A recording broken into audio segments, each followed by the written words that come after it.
Hello， 大家好，这里是好玩长姿势的 DIY 汽车养成节目撸车师兄。最近有位老哥在评论区表示，自己的车子开起来的时候，感觉底盘有卡卡的响声，特别是在车子刚起步的时候，特别的明显，而且加速要比之前慢很多。其实出现这种异响和动力下降，很有可能就是你的传动节十字轴出现了损坏。那么我们今天就来聊一聊，如何自己动手用简单的工具更换你的传动轴十字节。十字节是安装在汽车传动系统中重要的零件，因为发动机和变速箱和车身是相对静止的，而悬挂系统又和车身是相对要上下浮动的，所以就需要一个可以活动的关节来传输动力。十字节就是这个活动的关节，它既能够跟随传动轴一起转动来传输动力，又可以灵活的改变角度，配合悬挂系统的上下浮动。所以一旦它出了问题，那么你就会听到这种咔咔咔的声音。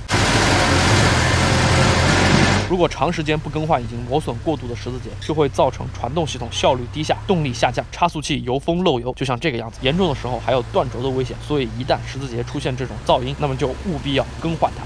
需要准备的工具依然非常简单，分别是黄油枪、呆头扳手、机轮扳手、扭矩扳手、起子、尖嘴钳、保安架、锤子、油漆笔、C 字钳、铁刷子、螺纹紧固胶，以及和你车型相匹配的全新十字节。那么我们就开始吧。第一步也是最重要的一步，你需要找一块平整的路面，拉好手刹，在你的前后4个轮子上都垫上板砖。因为换十字节需要断开车子的传动系统，所以一定要保证车子不会出现移动，毕竟安全第一，这样我们就可以安全的去车底了。第二步，用油漆笔做好记号，因为传动系统，特别是传动轴，在汽车出厂的时候就已经做好动平衡，那么我们在什么位置把它拆下来，就要在什么位置把它安回去。如果安装错误，可能在行驶的时候就会出现抖动，这一点非常重要，所以各位老哥一定要做好这一步。注意，在传动轴的两端都要做好记号。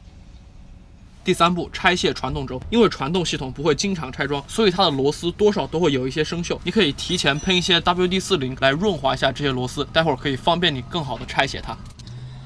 然后我们先拆卸这边这2颗螺丝，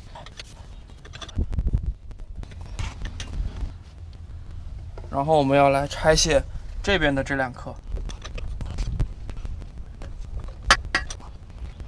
在拆掉所有的4颗螺丝之后，传动轴还不会马上脱落，所以我们这个时候就需要一个保安支架，然后先把它撑住一下，以免它突然脱落造成危险。然后我们就需要用锤子来敲打这个传动节的这个法兰盘这个位置，然后就可以把它震下来。OK， 然后用同样的方法拆掉传动轴另外一侧的螺丝，第1颗、第2颗、第3颗。OK， 这是最后一颗。拆掉这一颗之后，我们就可以小心翼翼的把这个传动轴给取出来了。可以收缩它，然后这样就可以把这边拆下来，然后就可以把整个传动轴全部都拿出来了。第4步，我们需要拆掉这个已经老化的十字节。那么我们先要把这个十字节上面这个卡扣给它拆下来，我们用尖嘴钳插进这个卡扣的洞里面，然后把它夹住，然后用起子插进这个缝隙里面，然后就可以把它慢慢的撬出来了。OK。然后这个十字节上一共有4个这样的卡扣，所以我们每一个都要把它重新拆下来，然后我们就可以来拆卸这个十字节了。但是在拆之前，我们可以往这个十字节的里面喷一些 WD-40，这样方便待会儿拆卸。然后再使用这个 C 字钳把它先固定在这个十字节的两端，然后 C 字钳的这一侧要顶住这个十字节，另外一侧要顶住这个传动轴的外侧，然后让这个十字节空出来，然后我们就转动这个 C 字钳的这边，就可以把这个十字节从传动轴里面顶出来了。这个十字节的这一端出来之后呢，我原本以为可以用这个夹子把它夹下来，但是我实在是低估了它的力量，所以我决定使用万能的水管钳把它转下来。OK， 转到这个样子就差不多，就可以把它直接的从里面拿出来了。然后我们依然要使用这个 C 字钳，然后把这个十字节的另外一侧顶出来。然后这边这个十字节就像刚刚一样，可以直接用手把它拔出来就可以了。然后就可以把这个十字节从这个里面拿出来了。OK， 然后还是用刚刚的方法，就可以把这个法兰盘和这个十字节松开。OK， 这样就可以把整个十字节全部都拿出来了。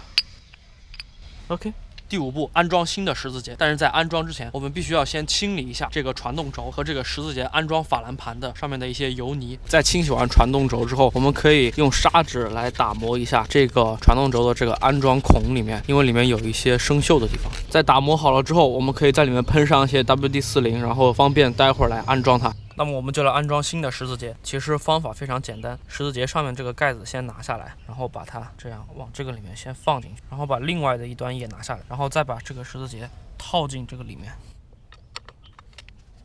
然后我们依然还是用这个 C 字钳，然后把这个传动轴顶住，再把这个十字节的这一端先顶进去。OK， 这一端压到这个样子就差不多了，先暂时不要把它完全压进去。然后我们现在先把这个十字节这一端的帽子给它安上去。OK， 好，然后现在我们就要来移动这个十字节，确定它两边都已经安好了，就像这个样子。然后我们再用 C 字钳把这整个十字节的两端的帽子全部都顶进去就可以了。然后我们现在把它松掉，这个新的十字节就被安装进去了。我们需要用一个锤子或者是一个比较大的扳手去敲击一下这两边，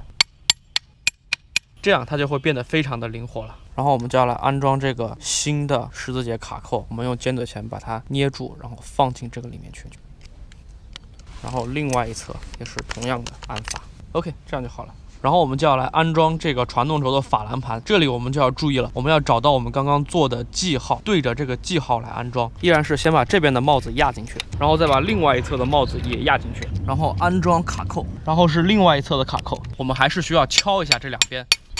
这样这个关节就能活动自如了。所以这一侧的十字节就安装完毕了，然后另外一侧的十字节也是同样的换法。就这么简单，然后我们就需要拿出黄油枪来给这个十字节打新的黄油进去，然后一直要按到这个黄油从这个四周的油封里面渗出来。OK， 这样就可以了。然后我们把这个溢出来的油稍微清理一下就可以了。第6步，安装传动轴。但是在安装之前，我们可以用铁刷子把这个安装表面的锈给它稍微刷掉一些。然后我们就可以来安装传动轴了。注意一定要按照之前做好的标记来安装，法兰盘上的位置要和这个传动轴上的标记是对齐的。然后因为整个传动系统的震动比较大，所以千万不要忘记给这个螺纹上面来一些螺纹紧固胶。打好螺纹紧固胶之后，我们就可以把螺帽戴上去了。传动轴的另外一边也是同样的标记对齐，然后再来安装上面所有的螺丝。然后依然要给每一个螺纹打上螺纹紧固胶。我们把这上面的4颗螺丝全部拧紧之后，那么由于这个地方用不了套筒，所以没有办法使用扭矩扳手，那么我们就只有使用这个扳手，尽量的把这8颗螺丝全部都拧紧就可以了。如果你的车子也有同样的底盘噪音，那么不妨检查一下是不是传动系统十字节损坏，搞不好就能找到问题的根源。如果这个视频能够帮助你换掉车子老化磨损的关节，那么请把它分享给你的朋友。如果你想要获得更多自己动手保养汽车知识，请搜索关注撸车师兄，每周3更新。我们下周再见，拜拜。